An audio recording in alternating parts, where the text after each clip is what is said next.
Hello class, कैसे हैं आप सभी लोग। स्वागत करता हूं आप सभी का आरडी शर्मा क्लास 9 की सीरीज में, जिसमें आज हम लोग पढ़ने जा रहे हैं चैप्टर नंबर 1 का एक अमेजिंग सा टॉपिक, जिसका नाम है conversion of decimal into the form of P upon Q.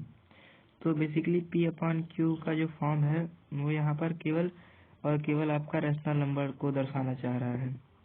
मतलब किस प्रकार से हमने पिछली वाली लेक्चर में रैशनल नंबर को डेसिमल के रूप में बदलना सीखा, तो इस वाली क्लास में हम उसका उल्टा सीखेंगे, डेसिमल को रैशनल नंबर में बदलने के लिए। ओके, तो चलते हैं। तो आगे बढ़ने से पहले हम पहले रिवीजन देख लेते हैं। रिवीजन में हमने पिछली क्लास में क्या देखा है कि कोई भी रैशनल नंबर का जो डेसिमल रिप्रेजेंटेशन है वो दो तरीके से हो सकता है। एक टर्मिनेटिंग, मतलब जो कट जाए, और दूसरा नॉन टर्मिनेटिंग रिपीटिंग, जो कटे ना और उसमें कटे क्यों ना, क्योंकि उसमें जो उसका रिमाइंडर है बार बार रिपीट होने लगे। जैसे 2 पॉइंट जिसमें रिमाइंडर 3 आ रहा है बार बार रिपीट होने लग रहा है, तो 3 के ऊपर बार लग जाएगा। ओके, तो ये ऐसे में हम इसका सॉल्यूशन हमने कैसे निकाला था कि हम जब बार बार रिपीट हो रहा है तो उसको बार बार ना लिख के उसके ऊपर क्या लगा देंगे, बार लगा देंगे। तो आज की उस क्लास में हम देखेंगे representing in P upon Q. Okay, तो इसमें हम दो तरीके से देखते हैं, क्योंकि हमने पहले भी देखा था कि डेसिमल रिप्रेजेंटेशन तो दो तरीके के होते हैं, तो इसको उल्टा करने में भी हम इन्हीं दो तरीकों का उपयोग करेंगे। तो representing in P upon Q में जब हम अपने डेसिमल को पी अपॉन क्यू के फॉर्म में कन्वर्ट करेंगे, तो हम देखेंगे कि हमको दो तरीके के नेचर के डेसिमल मिलेंगे, क्योंकि हमने पिछली क्लास में भी किया था वैसे ही इसमें है। तो क्या, कब? पहला, when the decimal number is of terminating nature, जब आपका रैशनल नंबर जो है वो टर्मिनेटिंग नेचर का होगा। टर्मिनेटिंग नेचर मतलब वो कट गया होगा और उसके ऊपर बार नहीं लगा होगा। ओके, और दूसरा आपकी सिचुएशन क्या होगी कि आपकी दूसरी सिचुएशन में जो आपका when the decimal is of non terminating, जब आपका डेसिमल क्या होगा, नॉन टर्मिनेटिंग होगा, मतलब वो नहीं कट रहा होगा। उसमें जो आपके क्या है, नॉन टर्मिनेटिंग होगा, मतलब वो नहीं कट रहा होगा, उसके जो रिमाइंडर है बार बार वापस आ रहे होंगे। ओके, तो पहले हम देखते हैं कब, जब उसका नेचर क्या होगा, टर्मिनेटिंग होगा। तो कन्वर्जन ऑफ टर्मिनेटिंग नेचर वाला, जिसका नेचर टर्मिनेटिंग है, उसका हम कन्वर्जन कैसे करेंगे। इसके लिए क्या करना है कि हमको ये सारे स्टेप्स को फॉलो करना है। तो बेसिकली ये वाला बहुत इजी होता है। इसके लिए हम सबसे पहले determine the digit after decimal. तो डेसिमल के बाद जितने डिजिट्स हैं हमको पहले उनके बारे में जानना है। जैसे क्या है कि 2.3, तो डेसिमल के बाद 1 डिजिट है, तो इस प्रकार से आपको पता करना है कि डेसिमल के बाद कितनी डिजिट है। Okay, put the 0 after 1 according to the number in numerator.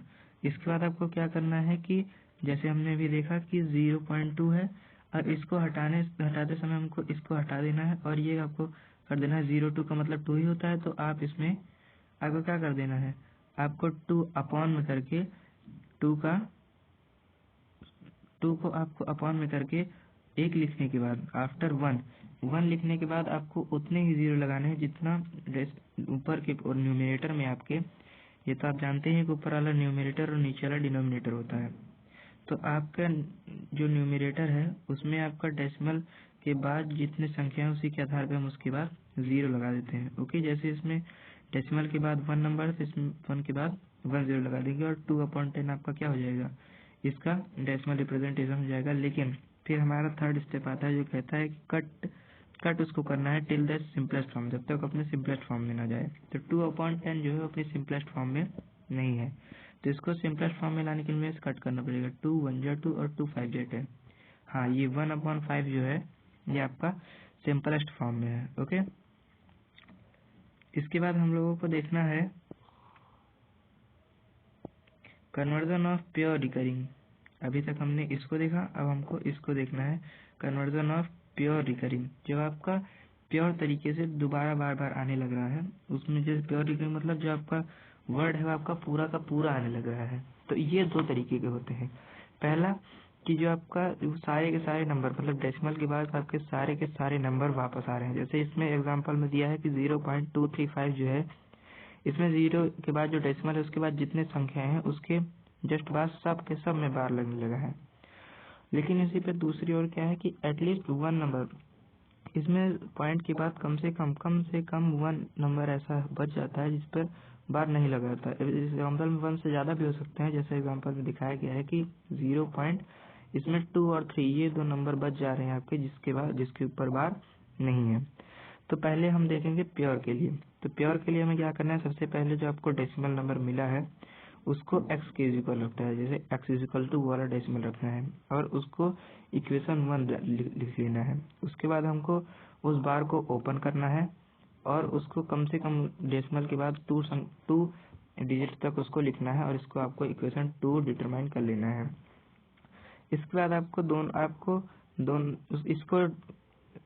इसको आपको नहीं करना है 2 डिटरमाइन, आपको इस वाले को 2 डिटरमाइन करना है। इस वाले को 2 डिटरमाइन कर लेना है, इक्वेशन 2। इस वाले को इक्वेशन 1 और इस वाले को इक्वेशन 2 डिटरमाइन कर लेना है। इस वाले को भी नहीं, आपको इस वाले को इक्वेशन 1, मैं फिर बता देता हूँ। सबसे पहले आपको put the decimal number is equal to x, सबसे पहले आपको जो आपका डेसिमल नंबर है उसको x के इक्वल में रखना है। उसके बाद आपको उसके बार को खोल लेना है और उसको कम से कम एटलीस्ट 2 डिजिट तक आगे बढ़ाना है और इसको इक्वेशन 1 जान लेना है। इसके बाद इक्वेशन 1 जानने के बाद आपको उस दोनों साइड को क्या करना है, दोनों साइड को उस नंबर से मल्टीप्लाई करना है जितने नंबर डेसिमल के बाद आए हैं। जैसे 1.2 में डेसिमल 1.2 के ऊपर बार है, तो इसमें डेसिमल के बाद 1 नंबर आया है तो आपको 10 से, अगर 2 आया होता तो 100 से, फिर वैसे उसी हिसाब से आपको क्या कर लेना है, मल्टीप्लाई कर लेना है, लेफ्ट हैंड साइड को भी और राइट हैंड साइड को भी, और इसको इक्वेशन 2 मान लेना है। ओके, इसके बाद आपको इक्वेशन 1 को इक्वेशन 2 से सब्ट्रैक्ट कर देना है। तो इसके बाद फिर आपका क्या होगा कि ये आपका जो आप सब्ट्रैक्ट करेंगे तो आपका x इज इक्वल टू जैसे आपका 9x ऐसे आ जाएगा। जैसे आपका जब आप माइनस करेंगे तो ये 10 में से 1 जाएगा तो 9 हो जाएगा और x इक्वल टू इस फॉर्म में आपका आएगा। फिर उसके बाद आपको इसको ट्रांसफॉर्म कर लेना है तो ये x इक्वल टू 2/9 हो जाएगा। तो इस हिसाब से आपको इसको ट्रांसफॉर्म करके फिर उसको काट के सिंपलेस्ट फॉर्म तक लेके चले आना है। अगर सिंपलेस्ट फॉर्म में तो आपको वही आंसर हो जाएगा। इसके बाद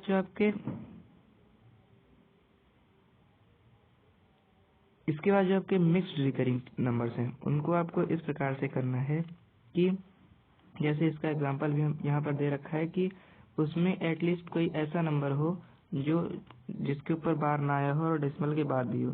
तो इसमें आपको ध्यान देना है कि पहले उसको आपको x को ले लेना है हर साथ से।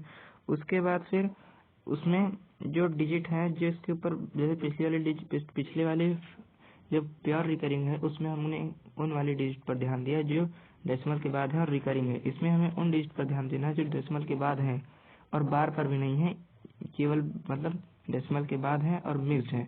ओके, इसके बाद फिर हमको दोनों साइड को मल्टीप्लाई कर लेना है। जैसे इसको हमें बाहर निकाल लेना है, 6 को हमें बाहर निकाल लेना है, तो फिर इसमें क्या बचा 6.7 बार। तो 7 एक संख्या है तो आपको 10 100 पिछली तरह आपको दोनों साइड मल्टीप्लाई कर लेना है। और उसके बाद फिर आपको इसको 22 × 9 + 3/2 इस प्रकार से करके आपको एक प्रॉब्लम मिलेगी। हर इक्वेशन में मतलब डिजिट चेंज होगा लेकिन फॉर्म लगभग यही होगा। तो आपको एक प्रॉब्लम मिलेगी, वो प्रॉब्लम आपको सॉल्व कर लेनी है और उसके बाद उसको सिंपलेस्ट फॉर्म तक लेकर जाना है जब तक उस अपने सिंपलेस्ट फॉर्म में ना आ जाए। तो ये है आपका conversion of decimal numbers in the form of P/Q। Thank you आपका अभी तक इस वीडियो में बने रहने थैंक यू आप सभी का अभी तक इस वीडियो में बने रहने के लिए। आपको इस वीडियो से रिलेटेड जो सारे प्रॉब्लम्स हैं जिन्हें हम इम्प्रूव कर सकते हैं और आपको इन टॉपिक से रिलेटेड जो भी डाउट है उनको आप बताने के लिए प्लीज़ उनको बताने के लिए आप कमेंट सेक्शन का प्रयोग करें। और इस कॉन्सेप्ट को पढ़ने के बाद आप अपनी बुक में जाइए, चाहे वो बुक आपकी NCERT हो। मैं तो सजेस्ट करता हूँ कि RD पढ़ रहे हैं तो RD की ही बुक हो, RS अग्रवाल बुक हो, चाहे जो भी बुक हो, या आपको कहीं से भी कोई भी बुक मिल जाए उस मैथ की, उस बुक में आपको क्या करना है, जाके सवाल लगाना है। तो आई होप आपको ये कॉन्सेप्ट समझ में आया होगा। धन्यवाद।